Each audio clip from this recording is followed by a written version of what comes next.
पसर कमरिया बड़ा दुखाला ना कि देहिया करेला लसर पसर कमरिया बड़ा दुखाला ना।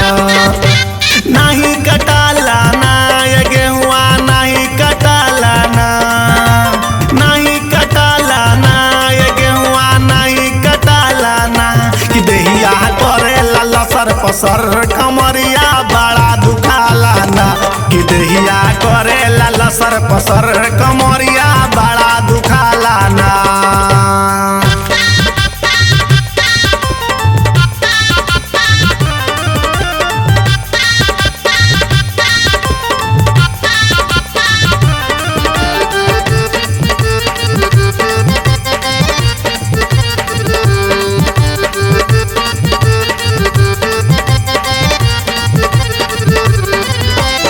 रतिया के सुतीले तो बड़ा खजुआला, राजा घरे आवत नइख बहुते बुझाला।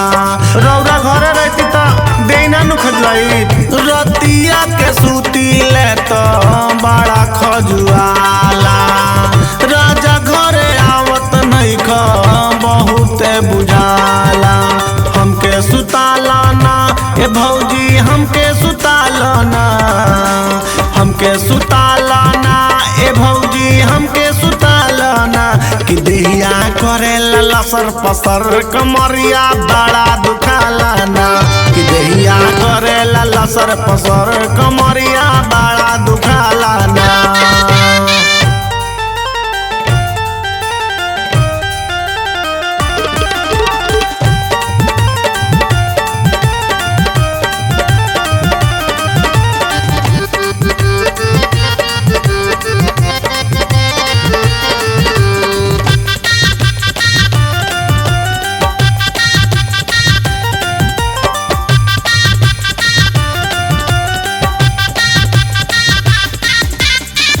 ठीका दोपहरिया में कटिया करावेला, पावेला अकेले हमके खटिया बिछावेला।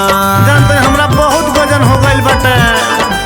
ठीका दोपहरिया में कटिया करावेला, पावेला अकेले हमके खटिया बिछावेला। तकिया लगावाना ए भौजी चादर बिछावाना, तकिया लगावाना ए भौजी चादर बिछावाना कि देहिया करेला लसर पसर कमरिया बड़ा दुखाला ना कि देहिया करेला लसर पसर कमरिया बड़ा दुखाला ना।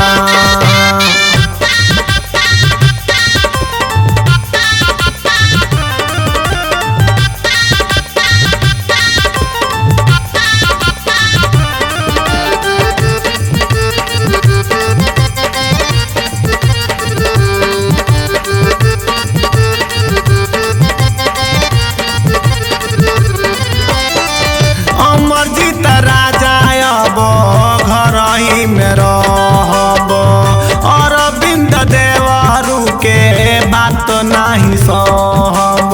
रोज रोज को बोली बोलत एक बात तनको हमरा साथ नहीं है। अमरजीत राजा अब घर ही में रहब, अरविंद देवरू के बात नहीं सहब। नहीं कटाला ना ए गेहुआ नहीं कटाला ना, नहीं कटाला ना ए गेहुआ नहीं कटाला ना कि देहिया करेला लसर पसर कमरिया बड़ा दुखाला ना कि देहिया करेला लसर पसर कमरिया